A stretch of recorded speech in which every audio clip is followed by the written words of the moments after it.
को मेरा नमस्कार। मैं विकास शर्मा, ज्योतिष आचार्य, आप सभी दर्शकों का अपने YouTube चैनल जिसका नाम है एस्ट्रोलॉजी टीचिंग बाय विकास शर्मा बहुत बहुत स्वागत करता हूं। आज मैं कन्या राशि का वार्षिक राशिफल लेके आपके सामने हाजिर हूं, लेकिन उससे पहले आप सभी दर्शकों को इस नव वर्ष की और आज जैसे कि मकर संक्रांति का पर्व है, बहुत बहुत शुभकामनाएं। आज मैं कन्या राशि का वार्षिक राशिफल आपके साथ साझा करूंगा, लेकिन उससे पहले हमेशा की तरह इसका जो आधार है वो मैं आपके साथ पहले साझा करना चाहता हूं। देखिए, 3 मुख्य ग्रह होते हैं और क्योंकि ये 3 मुख्य ग्रह जो है इनका आधार है, उसका कारण यह है कि 3 ग्रह मुख्य जो ग्रह होते हैं एक राशि में 1 वर्ष से अधिक संचार करते हैं। चूंकि इनका संचार का अवधि 1 वर्ष से अधिक होती है, इसलिए इनको आधार बनाया जाता है वार्षिक गणना करने के लिए। अब ये जो 3 ग्रह हैं, शनि और राहु केतु और गुरु। शनि जो है एक राशि में 2.5 वर्ष का समय लेते हैं, गुरु लगभग 13 महीने और राहु केतु लगभग 18 महीने एक राशि में संचार करते हैं। तो और साथ ही साथ दूसरा जो बिंदु है, दूसरा पॉइंट क्या है, इन तीनों ग्रहों के पास स्पेशल एस्पेक्ट होती हैं, दृष्टियां होती हैं, जिससे इनका प्रभाव जो है व्यापक हो जाता है। 12 ग्रहों में से अधिकतर ग्रहों को ये कवर कर लेते हैं। तो 2 मुख्य बिंदु होते हैं इसके। पहला बिंदु कि इनका वार्षिक गणना में इनको शामिल किया जाता है क्योंकि इनका संचार एक राशि में 1 वर्ष से अधिक समय तक होता है। दूसरा बिंदु कि इनके पास स्पेशल एस्पेक्ट होती है, दृष्टियां होती हैं। तो ये दोनों जो है मुख्य बिंदु होते हैं जिनको आधार बनाया जाता है। तो साथ ही साथ अभी गोचर की बात करूं तो वर्तमान में जो है अभी शनि जो है अपना सबसे पहले राशि परिवर्तन करेंगे, जो कि मार्च के अंत में 29 मार्च को होगा, और वो वर्तमान में अपनी राशि कुंभ में चल रहे हैं, वहां से निकलकर वो मीन में जाएंगे। और चूंकि मीन में जाएंगे तो मेष राशि वालों के लिए 7.5 होगी, ठीक है।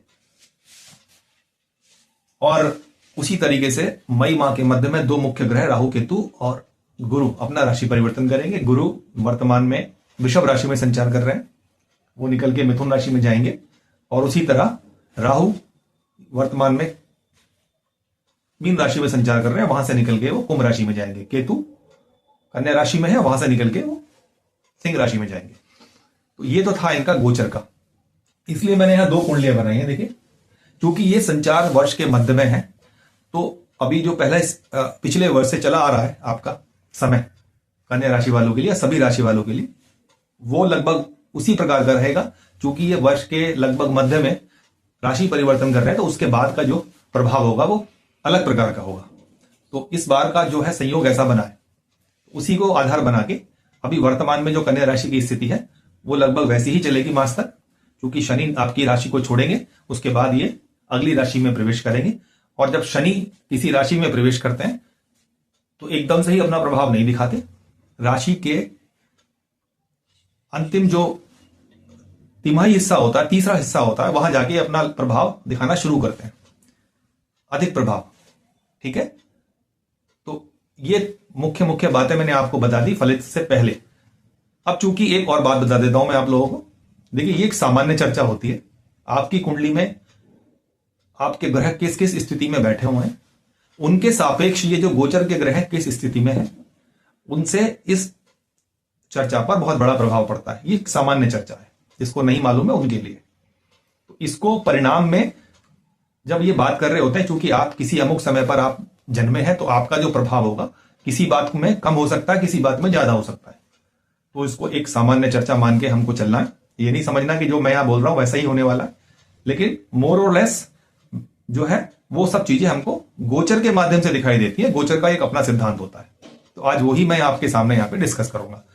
तो चलिए शुरू करते हैं। सबसे पहले स्वास्थ्य के दृष्टिकोण से भी ये समय अभी वर्तमान में भी कन्या राशि वालों के लिए बहुत अच्छा नहीं है, लेकिन जब उत्तरार्ध में राशि परिवर्तन होगा तो ये समय जो है और परेशानी करने वाला हो सकता है। तो अभी जो प्रॉब्लम आपको चल रही है, अगर आप कोई थायराइड की प्रॉब्लम है या शुगर प्रॉब्लम है अभी आपको, या पेट से संबंधित आपको कोई रोग है, हाथों से संबंधित कोई रोग है, या गठिया या जोड़ों से संबंधित कोई रोग है, तो इस प्रकार की समस्या उत्तरार्ध में जून के बाद बहुत ज्यादा दिखाई देगी। तो अपने स्वास्थ्य संबंधी समस्याओं का आपको जो है बहुत अच्छे से डॉक्टर से चिकित्सा परामर्श आपको लेके चलना है, समय पर औषधि खानी है, अन्यथा ये समस्याएं जो है और ज्यादा परेशान कर सकती हैं। और खासकर अगर आपके घर में आपके माता पिता बड़ी उम्र के हैं या आपके दादा दादी रहते हैं आपके साथ या नाना नानी रहते हैं, वो बड़ी उम्र के हैं, तो उनके स्वास्थ्य का जो है ध्यान रख के चलना है। अगले 2.5 वर्ष उनके स्वास्थ्य संबंधी समस्याएं बहुत ज्यादा देखने को मिलेंगी, तो ध्यान से चल रहा है। अपने खान पान संबंधी आदतों को बहुत संभल के चल रहा है, इसके कारण से जो है ये समस्याएं बहुत ज्यादा दिखाई देंगी। साथ ही साथ आंखों से संबंधित समस्या इस वर्ष अचानक आपके सामने आएगी, तो अपनी आंखों की देखभाल कीजिए। बड़ी उम्र के जैसे बता चुका हूं कोई व्यक्ति है तो उनकी रेगुलर आई चेकअप रखिए। तो इस प्रकार की समस्याएं आपको इस वर्ष देखने को मिलेंगी। तो स्वास्थ्य के लिए ये वर्ष आपके लिए अच्छा नहीं है, ये बहुत देखभाल करके चलने का है और समय पर औषधि का सेवन करें, अपनी खान पान संबंधी आदतों को सुधारें। चूंकि देखिए एक और इंपॉर्टेंट बात क्या होता है, कन्या राशि सबसे जो है सौम्य राशि कहलाती है 12 राशियों में। तो जरा सा भी स्वास्थ्य संबंधी समस्याएं होती है ना, तो और राशि वाले तो झेल जाते हैं, लेकिन कन्या राशि वाले सबसे ज्यादा पहले ग्रसित हो जाते हैं। तो विशेष तौर पर मैं स्ट्रेस देके आपको बोल रहा हूं, कन्या राशि वालों को अपना स्वास्थ्य संबंधी समस्याओं का ध्यान रखना है। स्वास्थ्य के लिए यह वर्ष आपके लिए उत्तम नहीं है। अब बात करते हैं परिवार की। देखिए परिवार में भी जो है इस वर्ष संभल के चलने की स्थिति है। वाणी पर नियंत्रण रखें। वाद विवाद की स्थिति परिवार कुटुंब में बड़े जनों के कारण हो सकती है। कोई बड़ा व्यक्ति आपकी बातों से प्रभावित हो सकता है और परिवार में जो है अशांति का माहौल हो सकता है। तो अपनी वाणी पर नियंत्रण रखना है और बड़े व्यक्तियों को जो है सम्मान देकर चलना है, ताकि जो है परिवार में शांति बनी रहे। ठीक है, अब बात करते हैं आपकी संतान को लेकर। तो संतान संबंधी समस्याएं इस वर्ष आपको देखने को मिलेगी। अगर संतान पहले से ही रोगग्रस्त है तो उसके जो है स्वास्थ्य का आपको ध्यान रखना है। इसी तरीके से प्रेम संबंधों की बात करें तो प्रेम संबंधों के लिए भी इस समय जो है बहुत संभल के चलने का है। कोई ऐसा कमिटमेंट ना करें, कोई ऐसी बात ना करें कि आपके संबंधों में ब्रेकअप वाली स्थिति हो, आपके संबंध जो है खराब हो। तो इस तरीके से आपको संभल के चलने की आवश्यकता होगी। शिक्षा प्रतियोगिता के लिए भी इस समय बहुत अच्छा नहीं है। बहुत अधिक प्रयास करने पड़ेंगे, लेकिन उसका जो फल होगा वो बहुत, उसकी मात्रा बहुत कम होगी। तो साथ ही साथ दाम्पत्य संबंधों के लिए भी इस समय पति पत्नी में से कोई रोगी हो सकता है, अचानक उसको रोग घिर सकते हैं, जिसके कारण बहुत परिवार में अशांति का माहौल होगा, मानसिक वेदना हो सकती है, या जो है कलह की स्थिति भी बन सकती है उत्तरार्ध में। तो अपने परिवार में जो है प्रेम जो है बना के रखें, वाणी पर नियंत्रण रखें। अन्य जो साझेदारी के लिए भी ये समय जो है संभल के चलने का है। अगर कोई कार्य व्यापार अपने साझेदार के साथ करते हैं तो ये वर्ष जो है अलर्ट होकर चलने का है, बहुत ध्यान से चले, अन्यथा साझे जो है व्यापार में हानि के जो है योग उत्तरार्ध में आपको देखने को मिलेंगे। व्यर्थ की यात्राएं बहुत ज्यादा आपको देखने को मिलेंगी इस वर्ष। अनेक यात्राएं होंगी, यात्राओं पर जो है व्यय होगा और इस प्रकार का जो है इस वर्ष आपका योग बन रहा है। कार्य क्षेत्र के लिए भी इस समय जो है बहुत अच्छा नहीं है। किसी वरिष्ठ अधिकारी से आपके संबंध जो है खराब हो सकते हैं। वाणी पर नियंत्रण रखें, अपने कार्य को जो है समय पर पूरा करें, किसी बात के लिए अपने वरिष्ठ अधिकारी से उलझे ना। तो इस प्रकार का समय जो है आपके उसमें दिखाई देता है। और कहीं इस विवाद के कारण कहीं आपका स्थानांतरण ऐसी जगह हो सकता है जहां पर आपका मन जो है प्रसन्न ना हो। अपमान होने की पूरी संभावना इस वर्ष दिखाई देती है। मान सम्मान का हानि का इस वर्ष योग दिखाई देते हैं। तो संभल के चलने का इस वर्ष जो है समय है। आय के आर्थिक दृष्टिकोण से यह समय आपके लिए अच्छा नहीं है और व्यय बहुत ज्यादा होगा आय की तुलना में, इसलिए अपने जो है संभल के चलने की आवश्यकता है। किसी प्रकार का कोई निवेश के लिए मैं आपको जो है सलाह नहीं दूंगा। कोई अच्छा समय निवेश के लिए इस वक्त दिखाई नहीं देता और अपने व्यय पर आपको नियंत्रण करना पड़ेगा। और क्योंकि अनेक यात्राएं जो होंगी, व्यर्थ की यात्राएं करवाएगा जिसमें बहुत ज्यादा व्यय इस वर्ष आपको देखने को मिलेगा। या कोई ऐसा कार्य करते हैं जिसमें बहुत ज्यादा रिस्क हो तो उसको संभल के चलने की आवश्यकता है। उसमें हानि के योग इस वर्ष आपको दिखाई देंगे। तो कुल मिला के कन्या राशि वालों के लिए ये वर्ष जो है सामान्य से मैं इसको बहुत कम मानूंगा रहने वाला है। संभल के चलने की आवश्यकता है।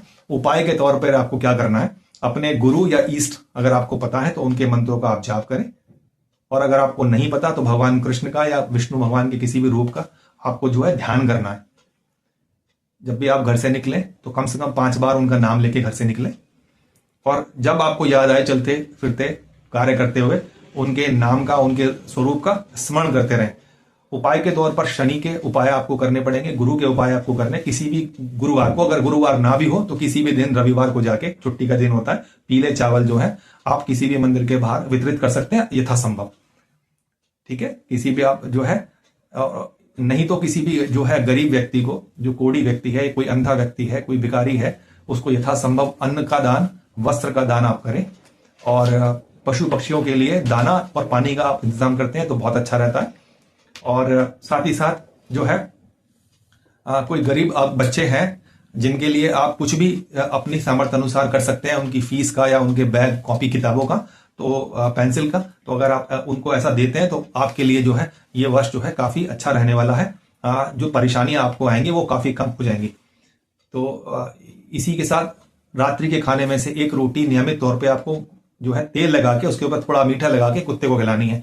तो उपाय के तौर पे यही आपको उपाय करने हैं। इनमें से जो भी आप कर सकते हैं यथासंभव वही कीजिए, और नियमित तौर पे अगर आप करते हैं, कभी कभी इनमें से कोई करते हैं, तो आपके जो है जो परेशानी वाला जो योग है स्वास्थ्य को लेके या कार्यस्थल को लेके, तो उसके ऊपर जो है काफी नियंत्रण आपको देखने को मिलेगा। तो इन सब जो है बातों के साथ मैं अपनी वाणी को विराम देता हूं। ये वीडियो आपको कैसा लगा आप मुझे कमेंट कर सकते हैं। अगर ये वीडियो अच्छा लगा तो इसको लाइक कीजिए ज्यादा से ज्यादा, और इसको शेयर कीजिए ताकि दूसरे व्यक्ति भी जुड़ सके। मैं यहाँ ज्योतिष का एक विद्यार्थी की तरह आपको ज्योतिष सिखाने का प्रयास करूंगा। ज्योतिष बहुत ही व्यापक और बहुत बड़ी विद्या है। इसमें कोई अपने आप को जो है एक्सपर्ट नहीं कह सकता, हम सब विद्यार्थी हैं। तो जो ज्ञान मेरे पास है मैं उसको आपको देने का प्रयास करूंगा। आप मेरे साथ जुड़िए और मेरे चैनल को सब्सक्राइब कीजिए, जिसका नाम है एस्ट्रोलॉजी टीचिंग विद विकास शर्मा। मिलता हूं अगले वीडियो में, तब तक के लिए नमस्कार।